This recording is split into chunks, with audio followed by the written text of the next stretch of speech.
The Telltale Heart by Edgar Allan Poe.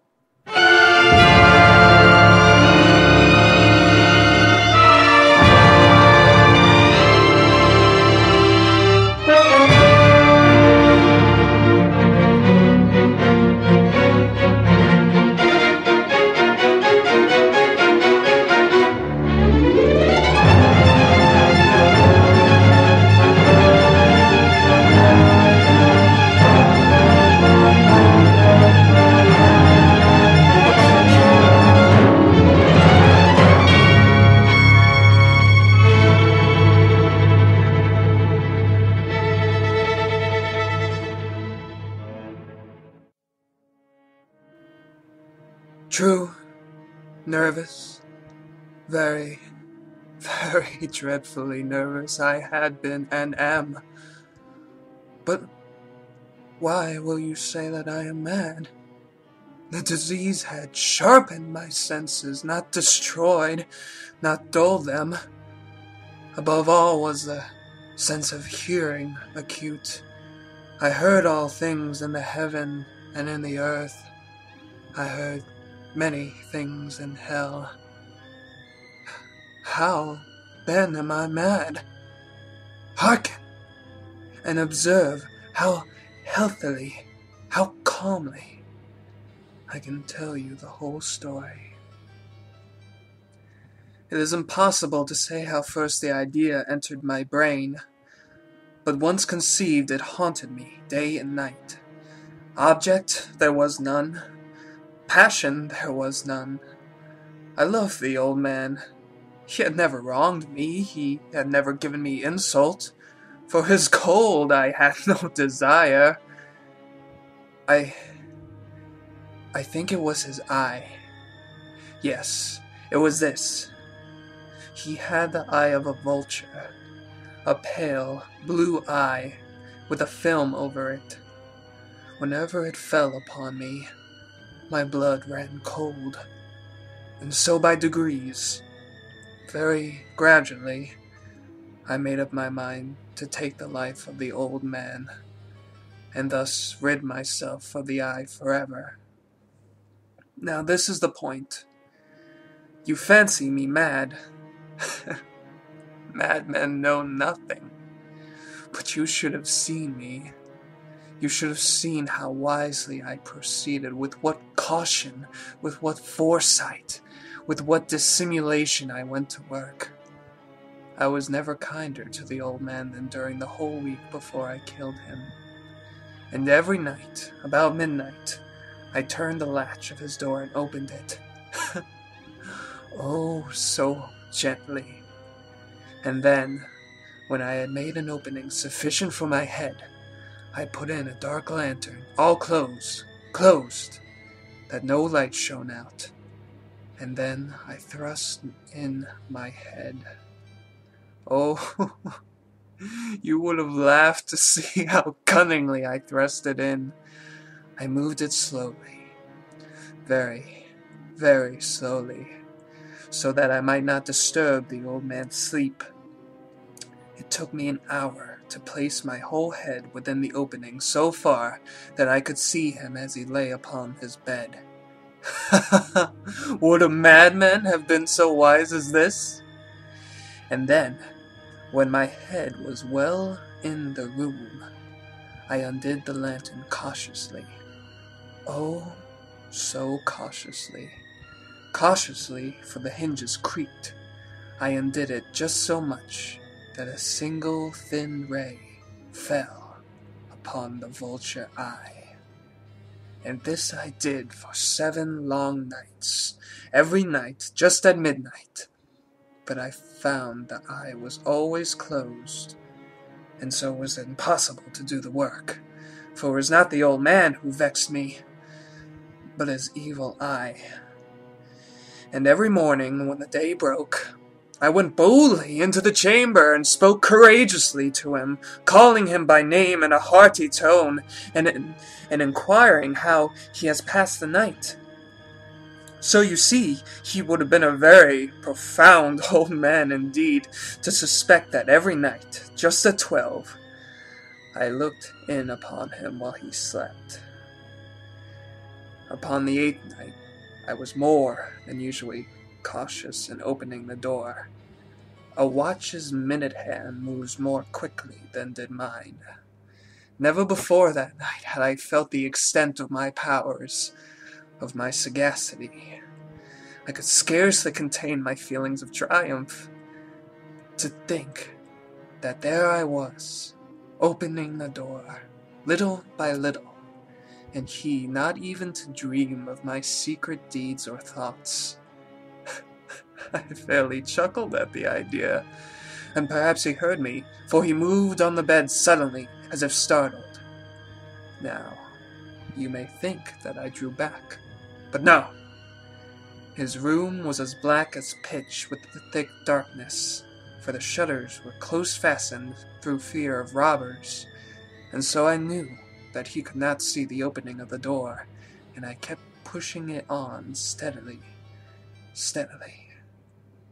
I had my head in, and was about to open the lantern when my thumb slipped upon the tin fastening, and the old man sprang up in bed, crying out, "Who's there?" I kept quite still, and said nothing. For a whole hour I did not move a muscle, and in the meantime I did not hear him lie down. He was still sitting up in the bed, listening, just as I have done night after night, hearkening to the death watches in the wall.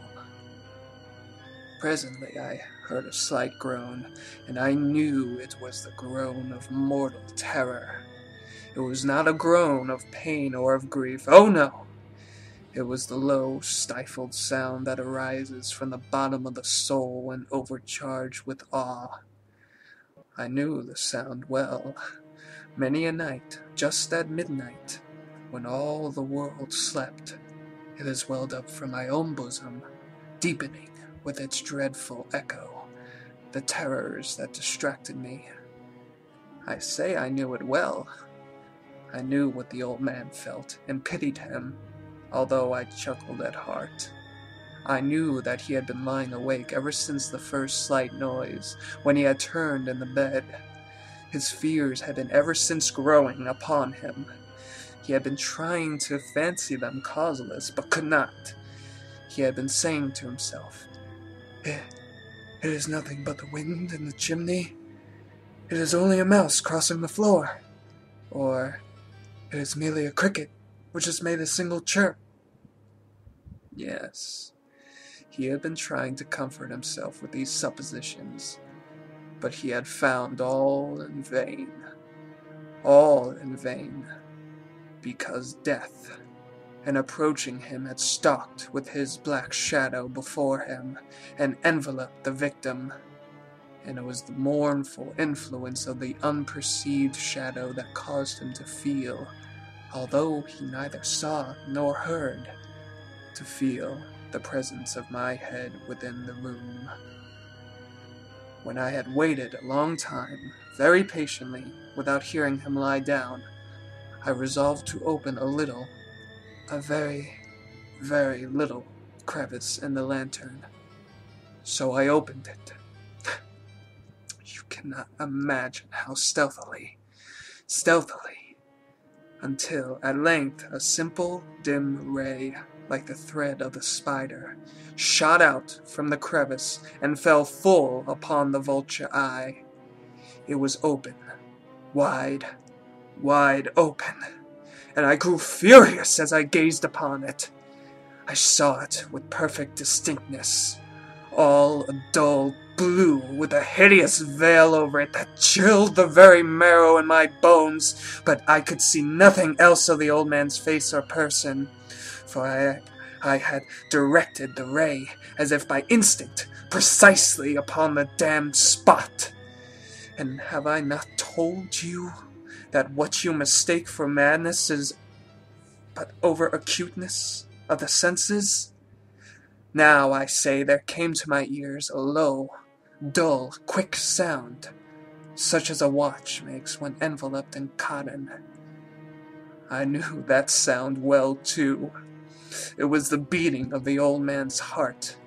It increased my fury, as the beating of a drum stimulates the soldier into courage. But even yet I refrained and kept still. I scarcely breathed. I held the lantern motionless. I tried how steadily I could maintain the ray upon the eye. Meantime, the hellish tattoo of the heart increased. It grew quicker and quicker, and louder every instant. The old man's terror must have been extreme. It grew louder, I say, louder, every moment. Do you mark me well? I have told you that I am nervous. So I am. And now, at the dead hour of the night, amid the dreadful silence of that old house, so strange a noise as this excited me to uncontrollable terror.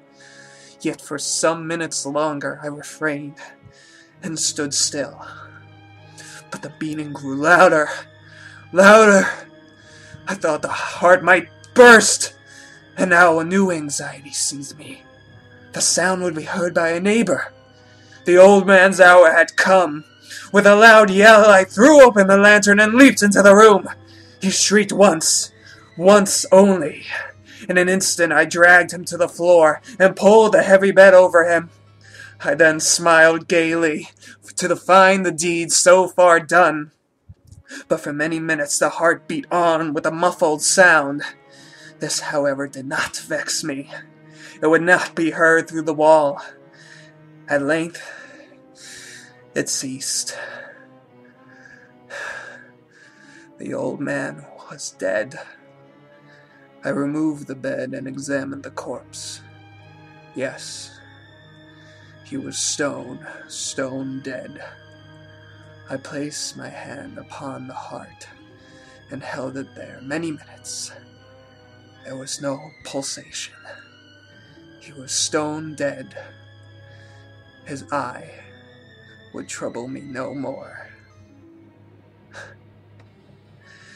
If you still think me mad, you will think so no longer when I describe the wise precautions I took for the concealment of the body. The night waned, and I worked hastily, but in silence. First of all, I dismembered the corpse. I cut off the head, and the arms, and the legs. I then took up 3 planks from the flooring of the chamber, and deposited all between the scantlings.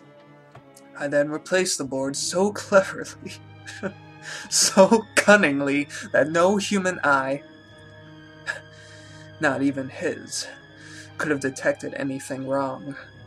There was nothing to wash out, no stain of any kind, no blood spot whatever. I had been too wary for that. A tub had caught all. When I had made an end of these labors, it was 4 o'clock, still dark as midnight. As the bells sounded the hour, there came a knocking at the street door. I went down to open it with a light heart. For what did I now have to fear? There entered 3 men, who introduced themselves with perfect suavity as officers of the police. A shriek had been heard by a neighbor during the night. Suspicion of foul play had been aroused. Information had been lodged at the police office, and they, the officers, had been deputed to search the premises. I smiled, for what had I to fear? I bade the gentleman welcome. The shriek, I said, was my own, in a dream. The old man, I mentioned, was absent in the country. I took my visitors all over the house. I bade them search well. I led them, at length, to his chamber. I showed them his treasures, secure, undisturbed. In the enthusiasm of my confidence, I brought chairs into the room, and desired them here to rest from their fatigues, while I myself, in the wild audacity of my perfect triumph, placed my own seat upon the very spot beneath which reposed the corpse of the victim. The officers were satisfied. My manner had convinced them. I was singularly at ease. They sat, and while I answered cheerily, they chatted of familiar things. But ere long I felt myself getting pale, and wish them gone. My head ached, and I fancied a ringing in my ears. But still they sat, and still chatted. The ringing became more distinct. It continued and became more distinct. I talked more freely to get rid of the feeling, but it continued and gained definiteness, until, at length, I found that the noise was not within my ears. No doubt now I grew very pale, but I talked more fluently and with a heightened voice, yet the sound increased, and what could I do? It was a low, dull, quick sound, much such a sound as a watch makes when enveloped in cotton. I gasped for breath, and yet the officers heard it not. I talked more quickly, more vehemently, but the noise steadily increased. I rose and argued about trifles in a high key and with violent gesticulations. But the noise steadily increased. Why would they not be gone? I paced the floor to and fro with heavy strides as if excited to fury by the observations of the men. But the noise steadily increased. Oh God, what could I do? I foamed, I raved, I swore. I swung the chair upon which I had been sitting and grated it upon the boards, but the noise arose over all and continually increased. It grew louder, louder, louder, and still the men chatted pleasantly and smiled. Was it possible they heard not? Almighty God, no, no, they heard. They suspected, they knew. They were making a mockery of my horror. This I thought, and this I think. But anything was better than this agony. Anything was more tolerable than this derision. I could bear those hypocritical smiles no longer. I felt that I must scream or die. And now again, hark! Louder! Louder! Louder! Louder! Villains! I shrieked. Dissemble no more! I admit the deed! Tear up the planks! Here! Here! It is the beating of his hideous heart!